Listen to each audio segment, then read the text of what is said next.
Colony ರಸ್ತೆಯನ್ನೇ ಮುಚ್ಚಿದ್ದಾರೆ. ಅಸ್ಪೃಶ್ಯತೆ ಮದ್ದೂರಿನಲ್ಲಿ ಇನ್ನೂ ಜೀವಂತ. ದಲಿತರ ಅಹೋರಾತ್ರಿ ಧರಣಿ ಬಳಿ ಬಂದು ದಲಿತರ ನೋವು ಆಲಿಸದ ರಾಜಕಾರಣಿ. ದಲಿತರ ಮತದಲ್ಲಿ ಗೆದ್ದ ಶಾಸಕ ಉದಯ್ ದಲಿತರಿಗೆ ಕೊಡುತ್ತಿಲ್ಲ ಅಭಯ್. ನಮಸ್ಕಾರ ಪ್ರಿಯ ವೀಕ್ಷಕರೇ, ಸಂಗ್ರಾಮ ಟಿವಿಗೆ ಸ್ವಾಗತ. ನಾನು ನಿಮ್ಮ ರಮೇಶ್ ಅಕ್ಕೂರ್.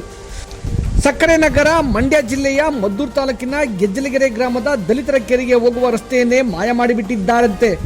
ಅಯ್ಯೋ ಭೀಮರಾಯರೇ, ಇದೇನಿದು? ಮಂಡ್ಯ ಜಿಲ್ಲೆಯಲ್ಲಿ ಅಸ್ಪೃಶ್ಯರ ಶೋಷಣೆ ಇನ್ನೂ ಜೀವಂತವಾಗಿದೆ ಎಂಬುದಕ್ಕೆ ಗೆಜ್ಜಲಗೆರೆ ಕಾಲೋನಿಯ ಜನರು ತೆರಳುವ ರಸ್ತೆಯನ್ನೇ ಮುಚ್ಚಿಕೊಂಡಿರುವುದೇ ಇದಕ್ಕೆ ಜ್ವಲಂತ ಉದಾಹರಣೆ. ನೊಂದ ದಲಿತರ ಧ್ವನಿಯಾಗಿದ್ದಾರೆ ರಾಷ್ಟ್ರೀಯ ಮಾನವ ಹಕ್ಕುಗಳ ರಕ್ಷಣಾ ಪಡೆ ಭಾರತ. ದಲಿತರ ಕಾಲೋನಿ ರಸ್ತೆ ಮುಚ್ಚಿರುವುದನ್ನು ತೆರವುಗೊಳಿಸಬೇಕು, ಯಥಾಸ್ಥಿತಿ ಕಾಯ್ದುಕೊಳ್ಳಬೇಕೆಂದು ದಲಿತ ಬಂಧುಗಳ ಜೊತೆ ಅಹೋರಾತ್ರಿ ಅನಿರ್ದಿಷ್ಟವಾದಿ ಮುಷ್ಕರ ಮಾಡುತ್ತಿದ್ದಾರೆ. ಮಳೆ ಗಾಳಿ ಬಿಸಿಲು ಎನ್ನದೆ ನ್ಯಾಯ ಸಿಗುವವರೆಗೂ ಹೋರಾಟಕ್ಕೆ ಅಣಿಯಾಗಿದ್ದಾರೆ.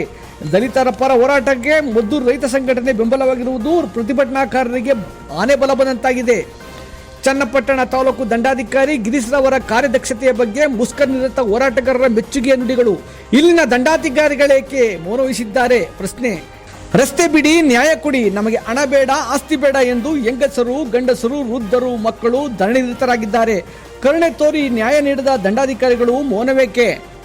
ರಾಷ್ಟ್ರೀಯ ಮಾನವ ಹಕ್ಕುಗಳ ರಕ್ಷಣಾ ಪಡೆ ಭಾರತ ಹಾಗೂ ದಲಿತ ಅಂಗರ್ಸ ಸಮಿತಿ ಹಾಗೂ ದಲಿತ ಹಕ್ಕುಗಳ ಸಮಿತಿಯ ಹಾಗೂ ಕೃಷ್ಣಪ್ಪ ಬಣ ಸಹಯೋಗದೊಂದಿಗೆ ಈ ದಿನ ಗೆಜ್ಜಲಗೆರೆ ಗ್ರಾಮದ ಬಸವನಪುರಕ್ಕೆ ಹೋಗುವ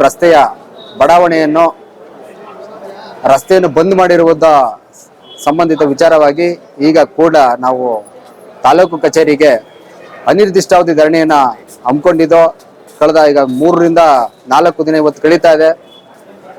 ಆದರೂ ಕೂಡ ಆ ಬಡಾವಣೆಗೆ ರಸ್ತೆ ಕಲ್ಪಿಸಿದಂತೆ ಅಧಿಕಾರಿಗಳು ಒಬ್ಬರ ಮೇಲೆ ಒಬ್ರು ಉತ್ತರವನ್ನು ಹೇಳ್ಕೊಂಡು 7.5 ತಿಂಗಳಿಂದ ರಸ್ತೆ ಬಂದಾಗಿದೆ. ಆ ರಸ್ತೆಯಲ್ಲಿ ಬರುವಂತ ವಿದ್ಯಾರ್ಥಿಗಳಾಗಿರ್ಬೋದು, ಮತ್ತೆ ಸಾರ್ವಜನಿಕರಾಗಿರ್ಬೋದು, ಮತ್ತೆ ಬೇರೆ ಇನ್ನುಳಿದ ಚಿಕ್ಕ ಮಟ್ಟ ಮಕ್ಕಳಾಗಿರ್ಬೋದು, ಅಲ್ಲಿ ಯಾವುದೇ ರಸ್ತೆ ಇದ್ರೂ ಕೂಡ ಸುತ್ತಮುತ್ತ ರಸ್ತೆ ಇಲ್ಲ. ರಸ್ತೆ ಇದ್ರೂ ಕೂಡ ಉದ್ದೇಶಪೂರ್ವಕವಾಗಿ ಆ ರಸ್ತೆಗಳನ್ನ ನಮ್ದು ಖಾಸಗಿ ರಸ್ತೆ ಅಂತೇಳಿ ಆ ಜನರು ಓಡಾಡದೇ ಇರೋ ರೀತಿ ಬಂದ್ ಮಾಡ್ಕೊಂಡಿದ್ದಾರೆ.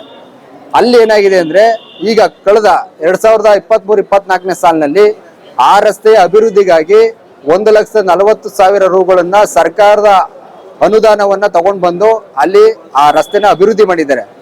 ಈಗ ಅಲ್ಲಿ ರಸ್ತೆ ಇಲ್ಲ ಅಂತ ಹೇಳ್ತಾರೆ. ಖಾಸಗಿ ಜಮೀನನ್ನ ಹೋಗಿದೆ, ಆ ಖಾಸಗಿ ಜಮೀನನ್ನ ನಾವು ಖರೀದಿ ಮಾಡೋ ತನಕ ನಾವು ರಸ್ತೆಯನ್ನ ಕಲ್ಪಿಸಿಕೊಳ್ಳಕ್ಕಾಗಲ್ಲ ಅಂತ ಹೇಳ್ತಾರೆ.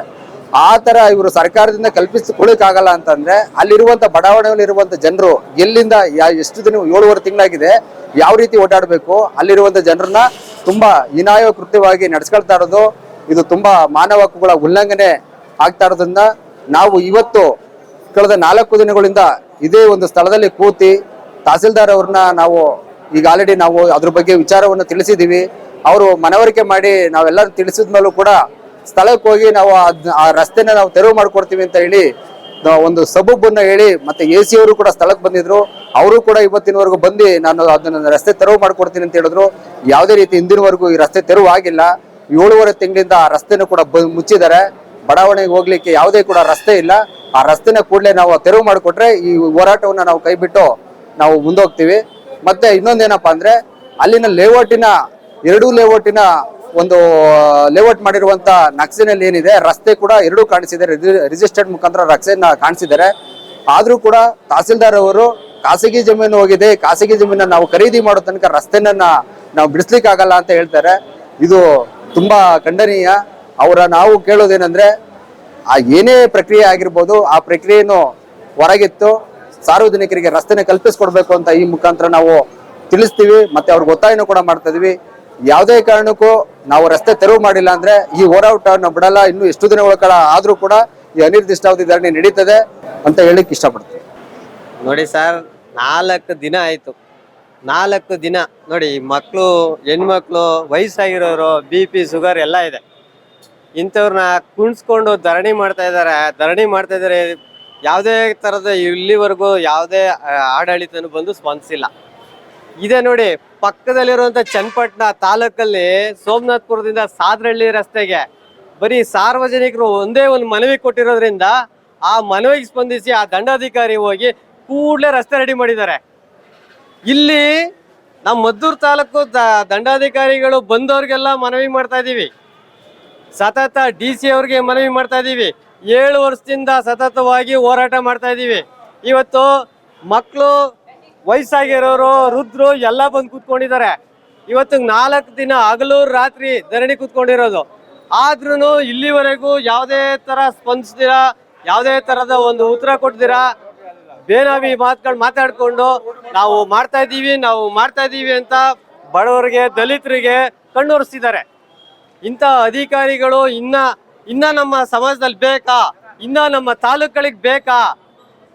ಬಂದವ್ರಿಗೆಲ್ಲ ನಾವು ಅರ್ಜಿ ಮಾಡ್ತಾ ಕೂತ್ಕೊಂಡಿದ್ರೆ, ನಾವು ಹೋರಾಟ ಮಾಡ್ತಾನೆ ನಮ್ಗೆ ಹಕ್ಕುಗಳು ಬೇಕು ಅಂತ ಪಡ್ಕೋದಿದ್ರೆ ನಮಗೆ ಸರ್ಕಾರ ಎದಕ್ ಬೇಕು? ಸಾರ್ವಜನಿಕರು ಎಲ್ಲೋಗ್ಬೇಕು?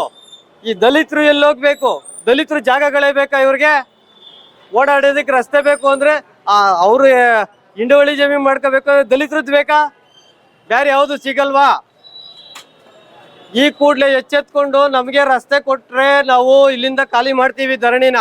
ಇಲ್ಲಿದ್ರೆ ಈ ಸತತವಾಗಿ ನೀವು ಎಲ್ಲಿ ತನಕ ನಾವು ರಸ್ತೆ ಕೊಡಲ್ವೋ ನಾವು ಅಲ್ಲಿ ತನಕ ಇಲ್ಲೇ ಕೂತಿರ್ತೀವಿ.